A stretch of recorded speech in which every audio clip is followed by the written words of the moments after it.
Re:Zero é o isekai mais aguardado desta temporada de 2024, e isso é por conta de sua cativante história que foi lançada em 4 de abril de 2016. Antes mesmo do nosso querido Mushoku Tensei fazer sucesso, uma história que às vezes parece mais terror do que um isekai fazia seu caminho para se tornar um dos animes mais populares da época, trazendo episódios cativantes e que engajavam os otakus toda semana para assistir. Seja pela principal waifu da internet depois da Zero Two, Ren, ou o diferencial do anime que eu estarei falando mais sobre ao decorrer deste vídeo. Mas então, que tipo de história é Re:Zero e qual o tamanho atual dessa história? O gênero Isekai é um subgênero de anime e mangá japonês que se caracteriza por histórias de personagens que são transportados para outro mundo e precisam sobreviver. O termo Isekai significa mundo diferente ou outro mundo, e atualmente Re:Zero tem 39 light novels e estamos com a terceira temporada do anime em andamento no momento deste vídeo. E a história acompanha o incrível Subaru. E como eu disse, essa história engajava o telespectador toda semana e um dos principais fatores era dado ao quanto este protagonista sofre. Eu não estou exagerando quando eu digo que esse é o cara mais azarado da história dos animes.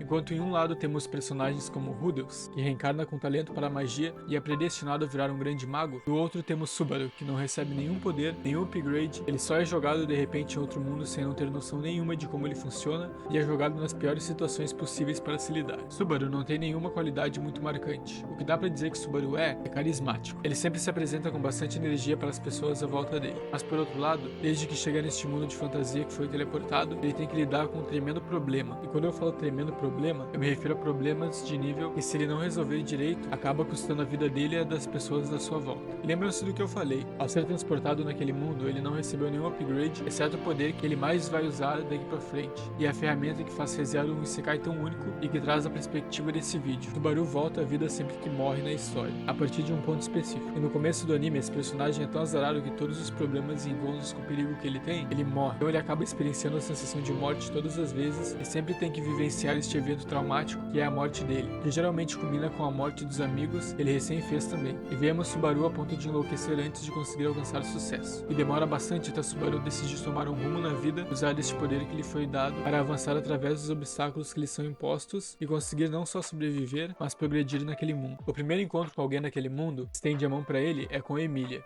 uma candidata à seleção real daquele mundo que é ingênua, mas uma pessoa muito do bem que sempre busca ajudar os outros. Ela acaba ajudando Subaru e eventualmente Subaru consegue salvar ela retribuindo o favor. Então Subaru passa a morar na mansão onde Emilia mora e lá conhece o dono da mansão, Roosevelt, Ren, Beatrice e Han, e passa a desenvolver carinho e familiaridade pelos membros daquele lugar. Porém, na primeira temporada, Subaru tem um descanso de no máximo 3 dias antes de acabar sendo morto e ter que descobrir quem o matou, ou como morreu, e o porquê de terem matado ele para então planejar uma estratégia de evitar que isso aconteça e sair bem na história. Se lembram quando eu falei que ele é azarado? Eu não tava brincando. Na primeira temporada, Subaru morreu 11 vezes. Foi morto pela Ren, foi morto pelo Puck, foi morto por um NPC, se matou e a lista segue. Só que depois de conseguir fazer um caminho bem feito, o caminho que resultou na Ren declarando seu amor pro Subaru, é que ele passa a levar a sua vida neste mundo a sério e define como seu objetivo de se tornar um herói naquele mundo. E a partir daí a história muda drasticamente e fica bem empolgante com o primeiro passo de Subaru sendo de derrotar um dos monstros mais perigosos daquele mundo, a Baleia Branca. E nesse ponto da história, Subaru consegue unir uma equipe muito forte e realizar um ataque preciso a este ser que já estava vivo há mais de 400 anos e atormentando a vida de milhares de pessoas. Após isso, ele reúne o restante dos guerreiros que sobreviveram à batalha e parte para a batalha contra o Bispo da Preguiça e o Culto da Bruxa, que é um culto onde só tem doido e que eles querem atacar a mansão de Roosevelt e matar Emilia. E eles conseguem isso umas 2 vezes antes do Subaru conseguir vencer eles corretamente. E até acaba adquirindo finalmente o poder útil que vem do Bispo da Preguiça. Então termina a primeira temporada e tudo parecia ter ido certo, as coisas pareciam ir tão bem até que a Ren fica em coma. O checkpoint do Subaru tinha sido atualizado, não permitia ele voltar no tempo antes de ela ficar naquele estado. Além disso, ele finalmente revela seus sentimentos para Emilia. E a segunda temporada, na minha opinião, começou bem pior que a primeira e se estendeu bastante. Eles precisaram fazer a segunda temporada parte 1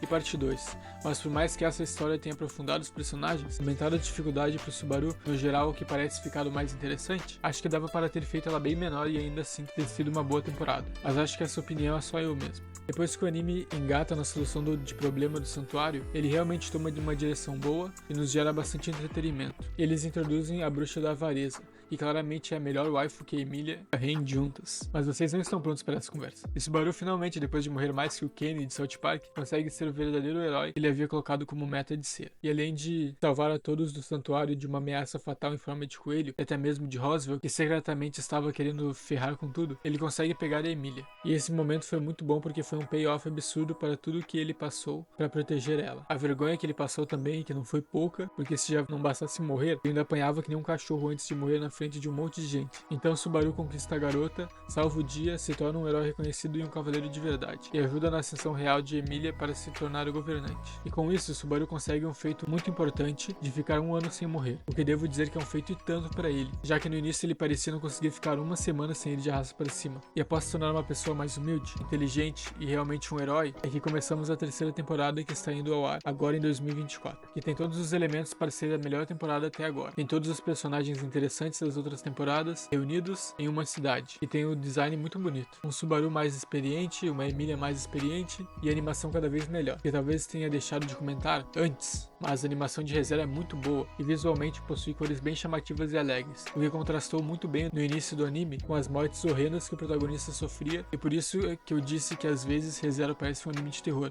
porque no início era barriga aberta, cabeça decepada, corpo torcido, enfim, eles mostravam de uma forma direta que morrer não é legal e que o Subaru tinha que dar um jeito na vida, porque não dava pra ficar morrendo toda hora. E o que eu mais gosto de ReZero é a ideia de dar o seu melhor perante uma situação e como a quantidade de esforço que tu coloca em uma situação determina o resultado que tu vai ter. E isso é ilustrado precisamente com cada passo certo dado por Subaru em direção ao resultado que fosse bom pra ele, fazia tu se sentir mais satisfeito a cada acerto do personagem. Isso me lembra de um monólogo de Atlanta, onde o personagem principal, Earn, fala que algumas pessoas dificilmente recebem uma segunda chance. E quando perguntado ao Earn o que ele realmente queria, ele responde que tudo o que ele queria era uma chance de descobrir, mas especificamente de falhar para poder descobrir. O que me leva à perspectiva de poder falhar para descobrir qual é o seu caminho certo que Subaru recebe como poder. O fato de que naquele mundo Subaru morre com frequência, por mais que isso seja algo horrível de se experienciar, o possibilita descobrir o caminho certo para a vitória também. E como vimos no início e também durante a 2ª temporada, num dos episódios que eu mais gosto, onde Subaru participa de um teste do santuário que se resumia em viajar para o seu passado e conciliar seus maiores arrependimentos para poder seguir em frente, é em um episódio assim que vemos a verdadeira essência do personagem. E tenho que dizer que todo o contexto de quando Subaru parou de frequentar suas aulas do seu antigo mundo e depois a dar valor à sua família, seu pai e sua mãe que o amavam muito, gera um dos momentos de maior reflexão na obra e faz esse anime uma experiência muito boa de se assistir. Subaru teve ótimos pais e por isso possui um coração de ouro e esse carisma que domina todo lugar que ele chega. E vendo que mesmo todo esse carisma e amor que lhe foi dado não é o suficiente para ele suceder neste mundo, que agora está vivendo e tendo que aprender literalmente dando seu sangue suar para cada episódio ter basicamente nós espectadores dando um passo de cada vez junto com o personagem. Isso leva uma imersão mais incrível na pele do personagem e nos faz identificar muito com a jornada de Subaru para se tornar não só um herói, mas genuinamente uma pessoa melhor. E como a cada temporada aumenta a dificuldade dos problemas que Subaru tem que enfrentar, na temporada atual veremos o Subaru ter os maiores obstáculos da sua jornada até então, que me deixa empolgado porque pelo que vimos até agora, nessa temporada, reuniremos os personagens mais fortes para enfrentar o culto da bruxa inteiro. Já nos primeiros episódios, Subaru e a gangue estão tendo muitas dificuldades para derrotar os bispos novos que apareceram. E além deles estarem fazendo um massacre pela cidade, o bispo da avareza, que foi mesmo que o derrotou o Crunch e ajudou não só a botar Rei em coma,